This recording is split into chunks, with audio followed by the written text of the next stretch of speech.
அத்தியாயம் 49 மெய்நிகர் சாம்ராஜ்யம். புதிய திறனை எழுப்புதல். தயவு செய்து காத்திருங்கள்.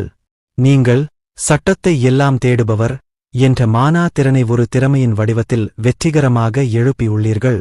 இந்த புதிய திறனைப் பற்றிய கூடுதல் தகவலுக்கு உங்கள் நிலைத்திரையைச் சரிபார்க்கவும்.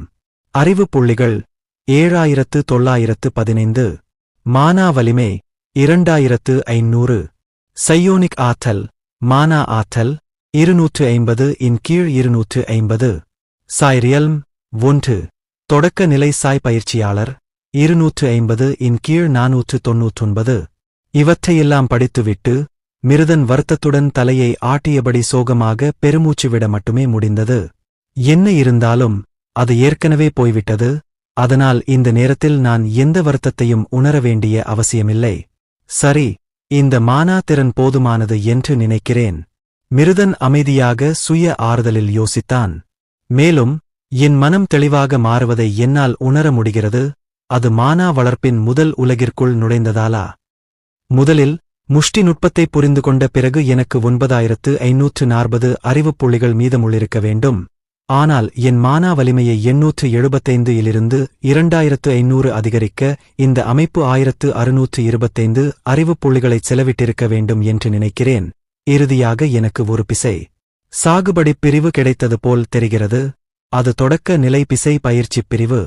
சரி, இப்போது இது முடிந்ததும் நான் எனது மெய்நிகர் நிலையத்திற்குச் சென்று மெய்நிகர் உலகில் சில எதிரிகளுக்கு எதிராக போராடுவதன் மூலம் எனது ஆழ்ந்த கைமுஷ்டி நுட்பத்தை முயற்சிக்க வேண்டும் என்று நினைக்கிறேன்.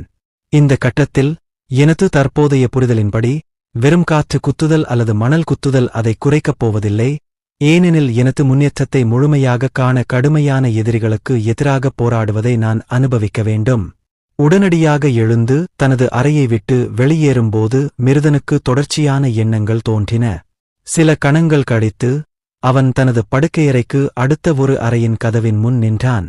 இந்த அறையில்தான் அவன் தனது மெய்நிகர் இயந்திரத்தை வைத்திருந்தான். அதன் அளவு காரணமாக இந்த மெய்நிகர் இயந்திரத்தை வைக்க போதுமான இடம் இருந்தபோதிலும் மிருதன் அதை தனது அறையில் வைக்க விரும்பவில்லை. மிருதன் தயங்காமல் அறையின் கதவை திறந்து உள்ளே நடக்கத் தொடங்கினான்.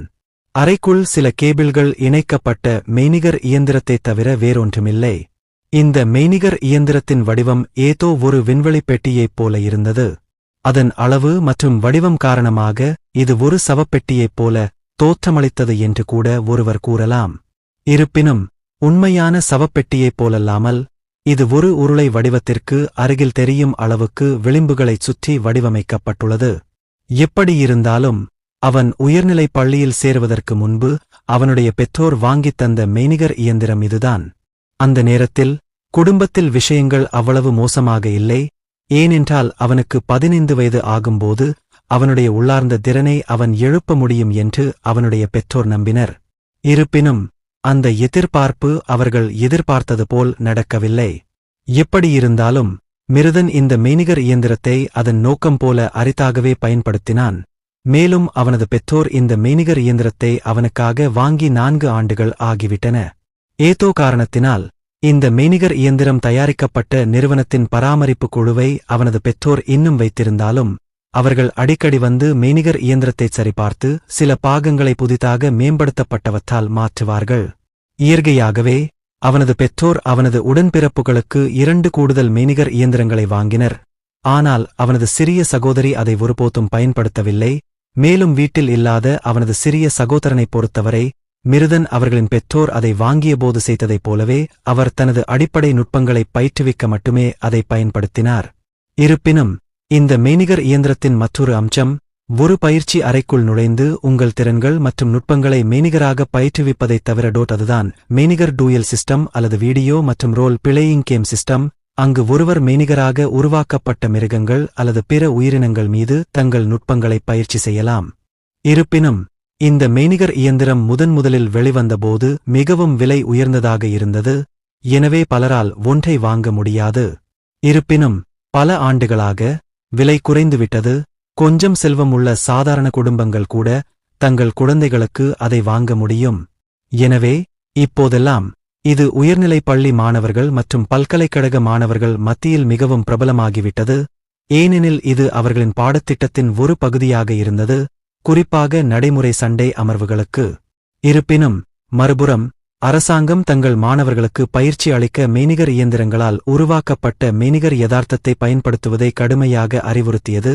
ஏனெனில் சிலர் மெய்நிகர் உலகில் இருந்தாலும் மீண்டும் பிறக்க முடியும் என்பதால் தங்களைப் பற்றி அதிக நம்பிக்கையுடன் இருந்த நிகழ்வுகள் இருந்தன.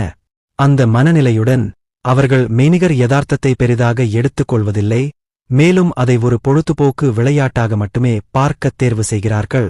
அந்த மனநிலையின் விளைவு இறுதியில் அவர்களின் நிஜ வாழ்க்கை அனுபவங்கள் கிட்டத்தட்ட இல்லாமல் போவதற்கு வழிவகுத்தது.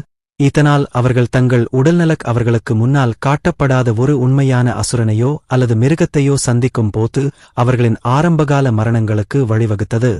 இதையெல்லாம் காரணம் காட்டி, மெய்நிகர் இயந்திரங்களை பயன்படுத்துவதோடு மட்டுமல்லாமல், நிறுவனங்களால் நிஜ வாழ்க்கை நடைமுறை பயிற்சி அமர்வுகளும் வழங்கப்பட்ட காலங்கள் இருந்தன. இந்த கட்டத்தில் மிருதன் மெய்நிகர் இயந்திரத்தை அணுகி, பின்னர் ஒரு பொத்தானை அழுத்தினான். அது மெய்நிகர் இயந்திரத்தின் மேற்பரப்பில் உள்ள ஒளி ஊடுருவக்கூடிய கண்ணாடியில் ஒரு திரையை வெளிப்படுத்தியது. மிருதன் திரையில் சில பொத்தானைத் தட்டினான். பாட் போன்ற மெய்நிகர் இயந்திரம் மேலே உள்ள அட்டையைத் திறந்து, மெய்நிகர் இயந்திரத்தின் உட்புறத்தைக் காட்டியது. மெய்நிகர் இயந்திரத்தின் உள்ளே, தலைக்கவசத்தின் முன்புறத்தில் ஒரு விசர் கொண்ட ஒரு சிக்கலான வடிவமைக்கப்பட்ட தலைக்கவசம் மட்டுமே இருந்தது. அது அணிந்தால் ஒருவர் கண்களை மறைக்கும். தலைக்கவசம் தலையின் மேற்பகுதி மற்றும் கண்களை மட்டுமே மறைக்கும் வகையில் வடிவமைக்கப்பட்டுள்ளது. அதே நேரத்தில் மூக்கு மற்றும் வாய் அணியும் போது மூடப்படாது. தற்செயலாக மெய்நிகர் உலகில் அதிக நேரம் இருக்க வேண்டியிருந்தால், சுவாசிக்க போதுமான காற்று இல்லாததால் யாரும் மூச்சுத் திணறுவதை உறுதி செய்வதற்காக இது அநேகமாக செய்யப்பட்டது. இந்த மெய்நிகர் இயந்திரம், இதுபோன்ற நிகழ்வுகள் எப்போதும் நிகழாமல் தடுக்கவும், மெய்நிகர் இயந்திரத்தில் நிறுவப்பட்ட வெப்பநிலை சீராக்கி உதவியுடன் உடலை அறை வெப்பநிலையில் வைத்திருக்கவும் உள்ளமைக்கப்பட்ட காற்றோட்ட அமைப்பைக் கொண்டுள்ளது. மிருதன் அதிகம் யோசிக்கவில்லை, உடனடியாக மெய்நிகர் இயந்திரத்திற்குள் நுழைந்து பின்னர் தன்னை மூடிக்கொண்டான். உடனடியாக, அவன் மெய்நிகர் தலைக்கவசத்தை அணிந்த தருணத்தில் அவனது பார்வையில் ஒரு திரை தோன்றியது. அதைத் தொடர்ந்து மெய்நிகர் அமைப்பிலிருந்து வரும் உரைகளின் வரிகள் இருந்தன. மெய்நிகர் புனித உலகிற்கு மீண்டும் வருக. வீரர், நீங்கள் கடைசியாக புறப்பட்ட இடத்திற்குத் திரும்ப விரும்புகிறாரா? Yes or no. நோ என்று பதில் அளித்தான். அப்படியானால், பிளேயர் நுழைய விரும்பும் இடத்தைத் தேர்ந்தெடுக்கவும்.